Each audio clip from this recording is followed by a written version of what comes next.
Welcome back to the daily Rambam class. Amazing to see you all here and with us under all seasons, all circumstances. Today we're going to learn about a widow's rights. It's quite unbelievable how much the Torah ensures will be provided for the widow, that she is well looked after. Before we get to that, let's just take a quick moment to see where we are up to in the Rambam.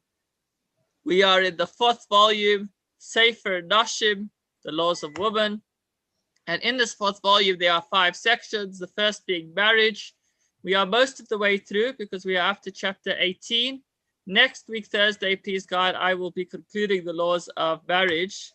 And then we will move on to the laws of divorce, which hopefully we will go as far as learning the laws.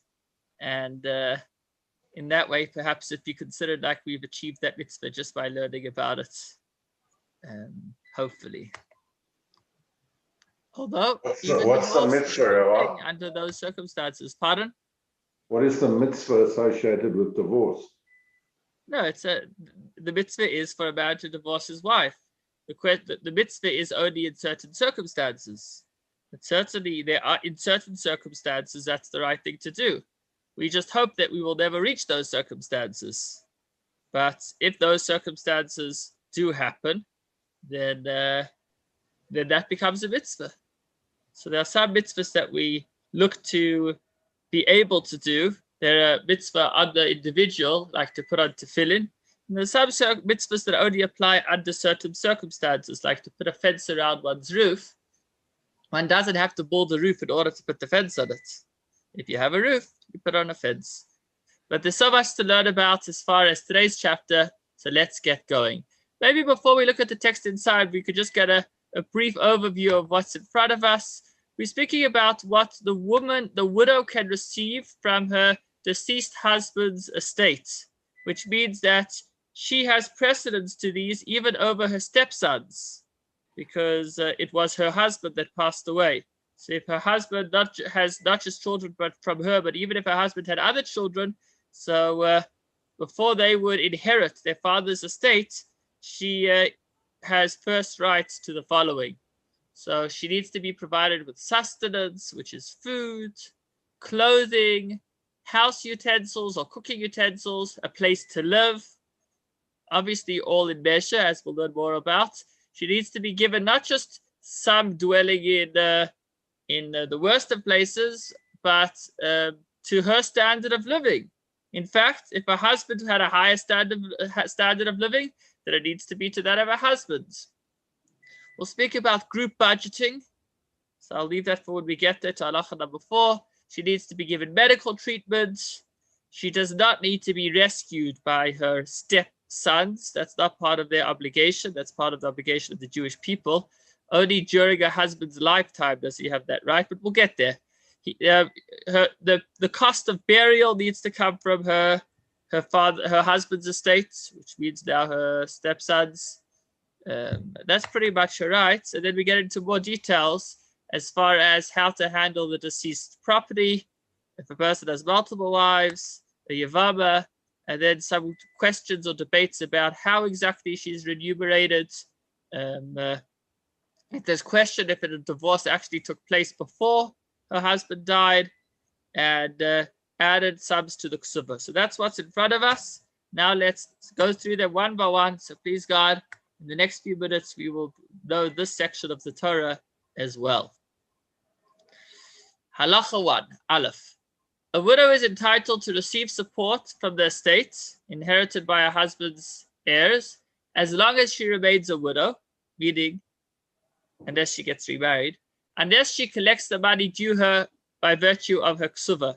So we spoke last week that a ksuva is worth, I think we said something like $40,000, approximately. I think we said something like that.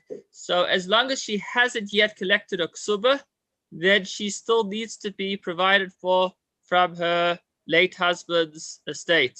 Once she collects a ksuba, then she concludes that financial relationship, at which point she will need to now obviously support herself from her ksuba and by whatever other means that she can.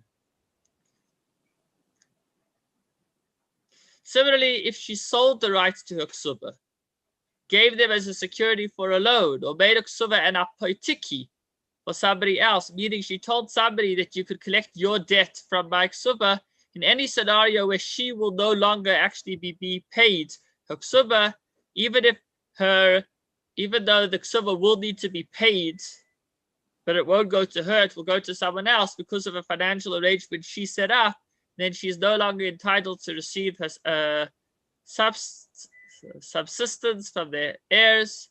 The Bab applies whether these exchanges were made in a court of expert judges or outside a court, whether they were made in her husband's lifetime or after his death. If, however, she sold the rights to only a portion of her ksuba, then she is still entitled to receive sustenance.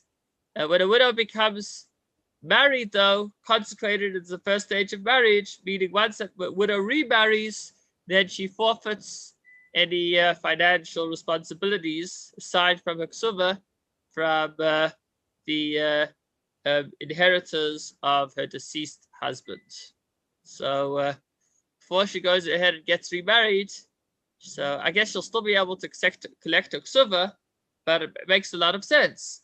Her husband that passed away, his assets still need to provide for her, provided that she's still dependent on him. But if she gets remarried, then she terminates that relationship and enters into a new one.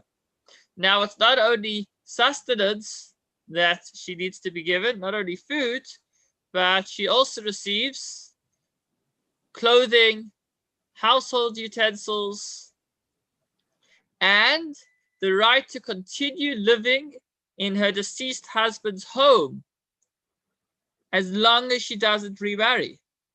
So that's obviously a very practical one. I don't know exactly how the base deals with it today. I don't know if there are other maybe clauses that have been added in anywhere. I actually tried to reach out to them to ask them. We'll see if they respond over the next 20 minutes. But the Shulchan Aruch says that when a man passes away, then his children are not allowed to sell his house as long as his wife, which may only be their stepmother, is living there, which is quite a significant one. She may continue to make use of the pillows, the spreads, the servants, maidservants that she made use of during her husband's lifetime. If, however, the dwelling falls, if there are repairs involved, then the heirs are not required to rebuild it. So she can hold on to whatever she has, but she cannot require the heirs, which might not even be related to her, to now have to invest more in this home. Even if she says, I will rebuild it at my own expense, she is not granted this option either because it doesn't belong to her. So it's an interesting scenario. She has a right to it, but she doesn't own it. So therefore, they can't take it away from her, but at the same time, she can't make any physical changes without their permission. And she can't ask them to either because they have no obligation to her. It was only her deceased husband. As I said, they might just be her stepchildren and not be related at all. She may not repair it, have the walls sealed and painted. Certain things don't change as far as renovations. She must continue to dwell in it in the condition it was in her husband's passing, or she needs to leave and find other accommodations. Should the heirs sell the dwelling where she was living, then their deed is of no consequence, which is quite a strong statement. So they go ahead, they sell the house, then that whole sale is void because legally they have no right to sell the house as long as their stepmother or mother is still living there. Now, what level of sustenance does she need to be given, or what level of a home? If the dwelling in which she was living fell, or her husband had been renting a dwelling, then the state must provide her with a dwelling appropriate to her social standing.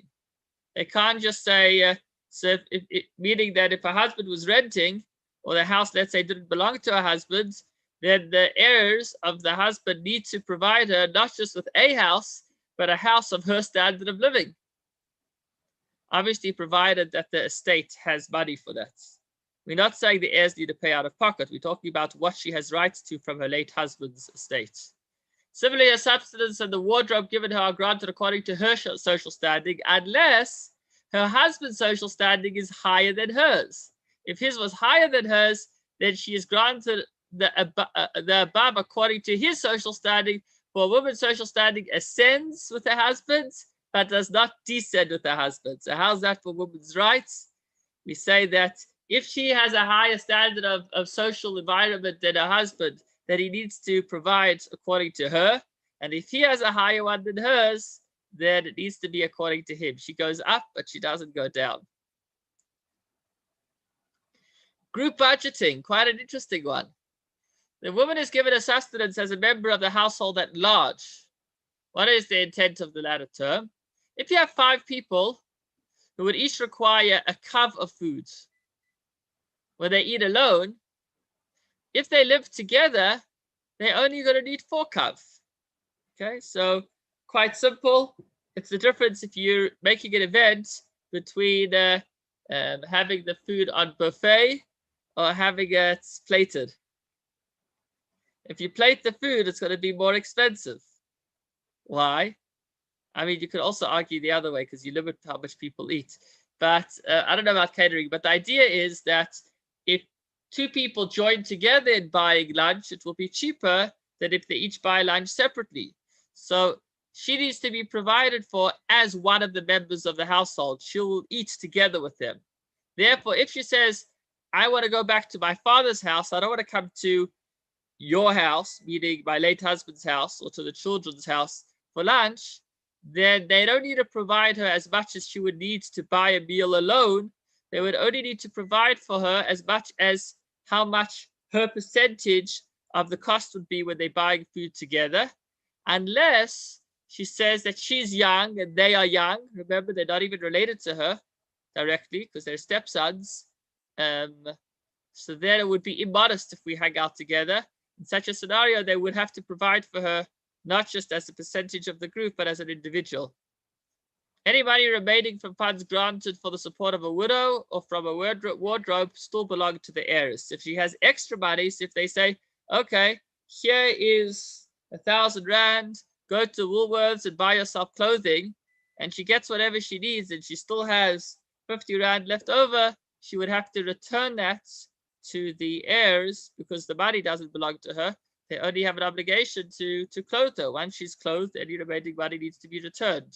So that was group budgeting. Group budgeting is basically that it's cheaper when a few people buy food together, lunch together, when each person buys it separately. So unless she has good reason not to want to eat with them, she will only get a percentage, her percentage of what's being budgeted to the group.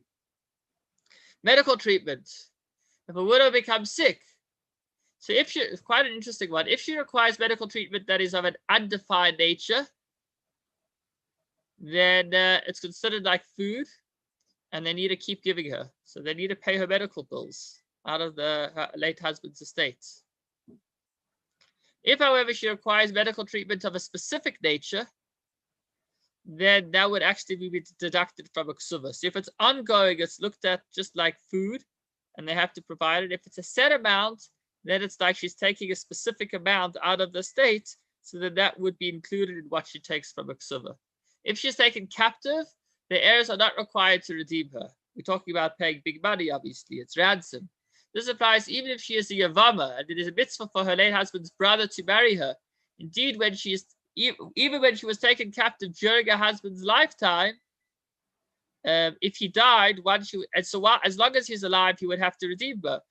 If he did not live up to his obligation and he died without redeeming her, then there's no longer an obligation for those ransom fees to be taken from his estate. So redeeming one's wife is something that one is obligated to do during one's lifetime, but once the person dies, that money would not need to come from his estate. Okay, you'd have to use private funds or take it from a ksuba. Burial. When a widow dies, her late husband's heirs are responsible for her burial. So again, just to clarify, she may have her own children from a different husband, but who needs to pay for her burial? The first place that it comes from is her late husband's estate, which means that the children of her late husband will be paying for her burial instead of her very own children, because, as I say, it comes from her late husband's estate. If, however, she had already taken the oath required of a widow before collecting the ksuva, meaning she began the process of closing up financial responsibility, then at that point, her heirs will inherit a ksuva, because now she died as well. And they are required to bury her and not her late husband's heirs. So once she started claiming, if she had started preparing to collect a ksuva, then she has already separated ties from her late husband, and then her own children will pay for it. Now here's another interesting one: income. Since her late husband's estate is paying for her living, so therefore any money she makes needs to go back in that direction as well. It's a two-way street. So her late husband's heirs are entitled to the income from the work of the widow. If the heirs tell the widow, you know what, instead of giving us your income and us paying for your expenses of food, so just you keep your income and you pay for it. So we don't accept it. Why? Because it's possible that her income doesn't meet her living expenses. If, however, she desires such an arrangement, then she's given the prerogative. So basically, if she says that, you know what, instead of me giving you my income, it obviously depends how much she's making.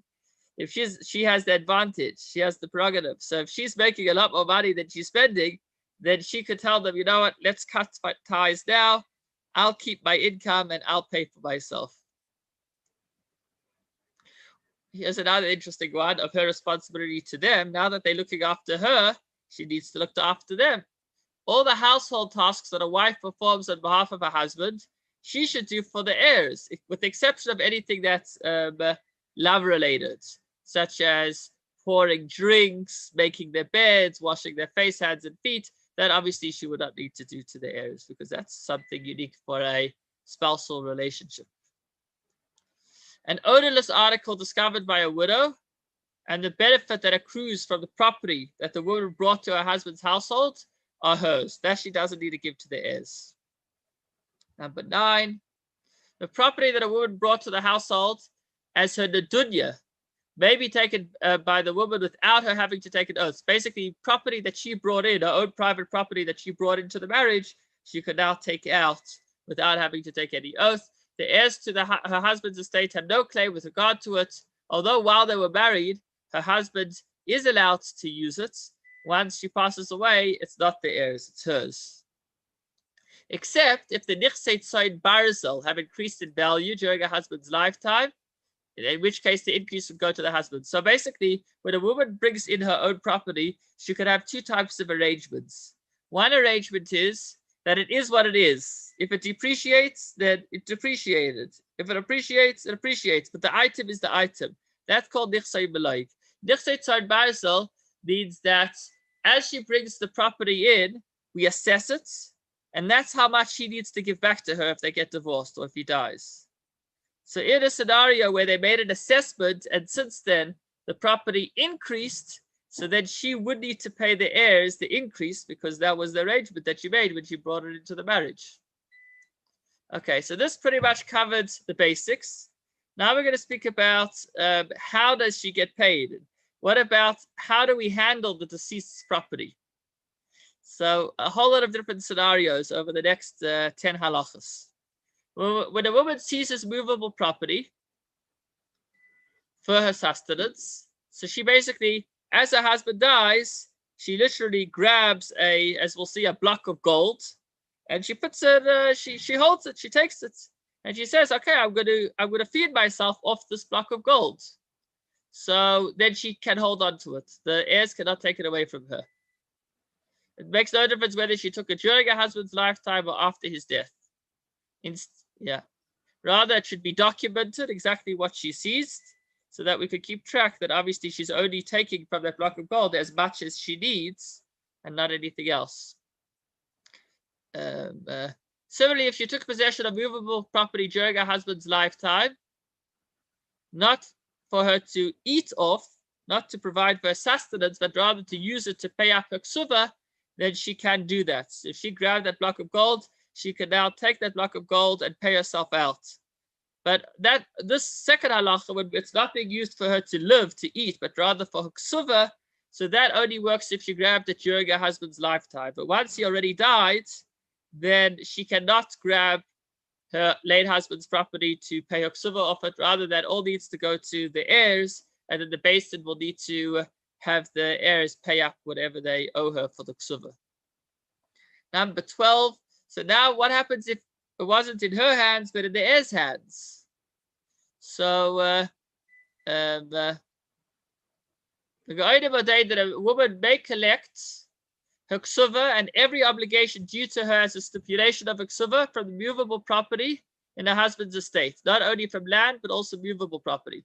Based on this provision, a woman may receive her sustenance from the sale of movable property from her husband's estate. Nevertheless, if her husband left movable property and she did not take possession of it, the heirs take possession of it and they must provide her with her sustenance. She has no right to prevent them from taking possession by saying, you know what, I'm afraid if you're going to take the property, you might not give me what I need. Leave it instead in the Beis-Din's hands. No, they are the heirs. They inherit all the property, and then they have a responsibility to support her. Even if an explicit stipulation was made by her husband that she could derive her sustenance from this movable property, she cannot prevent them from taking it. If, however, her husband left landed property, she has the right to prevent the heirs from selling it, right? So if he has real estate and that real estate is bringing in money, and now the heirs want to sell that real estate, the widow can stop her stepsons or daughters from selling the real estate so that she could continue to have a form of income. If they do sell it, however, she doesn't have the right to get it back from the purchaser. So the sale is actually valid. A widow and a man's daughter may derive their sustenance only from the property that remains in his estate. So if they did sell property, then that is lost. She won't be able to claim from it. Okay, more on this topic. Well, this is multiple wives. If the deceased left many wives, they all have equal rights to receive their sustenance. It doesn't make a difference who got married first. Number 15. So in 15, I see we've almost run out of time, so I'm going to move at a little bit of a faster pace. The next three halachos, 15, 16, and 17, describe a situation where the man died without any children, but we're not sure if maybe she was pregnant. So what's the difference? If she is pregnant, she has a child, so then she is not a yavama. You'll learn more about this, but it means that she doesn't have a connection to her deceased husband's brother if she has children. If she has no children, then there's the mitzvah of the Torah for her to marry her deceased husband's brother. And that will affect, that becomes relevant as far as under what way, how would she receive her sustenance? Would she receive her sustenance from her late husband or from her future husband? I'm not going to go into all the details, but that's what it speaks about in 15, 16, and 17. Moving on to 18. This is quite interesting. If a person designates a portion of land and he says, I want this specific property to be used to support my wife after I die, he puts that in his will, then if it provides more than what she needs, it's still for her to keep. If it provides less than what she needs, then the heirs will need to step in and give from her late husband's estate from other property as well. However, if he worded it slightly differently and he put in his will, your support will come from this particular place, and she remains silent, so then he's limiting it to that specific space. And so even if it doesn't suffice, once she's agreed on that, then that's what it is. I see our time is up, so we could just to know what's coming ahead, what would have come ahead, and I encourage you to read the last 10 halachos by yourself. How do we again handle the deceased property?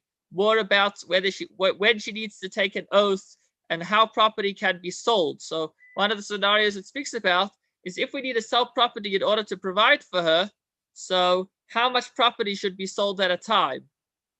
And I think we said enough to maybe 6 months or a year or two. Basically, you sell that amount of property to provide her for that amount of time. And then finally, it speaks all about remuneration. So now if she comes and she comes to the heirs and she says, please, can you pay me? I've been spending for the last 12 months, I've just spent 15 grand on food. Can you pay me back? So they would need to pay her back up to a certain time frame. In the reverse, or what if there's a debate? What if they say we paid you and she says she wasn't paid? The Rambam speaks about all of that. If she is the one that says that her husband died or her husband divorced her, how do we act based on that? Again, if there's a doubt whether he may have divorced her before his death, in which case she wouldn't get sustenance. So that's discussed as well. And finally, he speaks about sums that were added to the Ksuva. Thank you so much for joining. Wishing you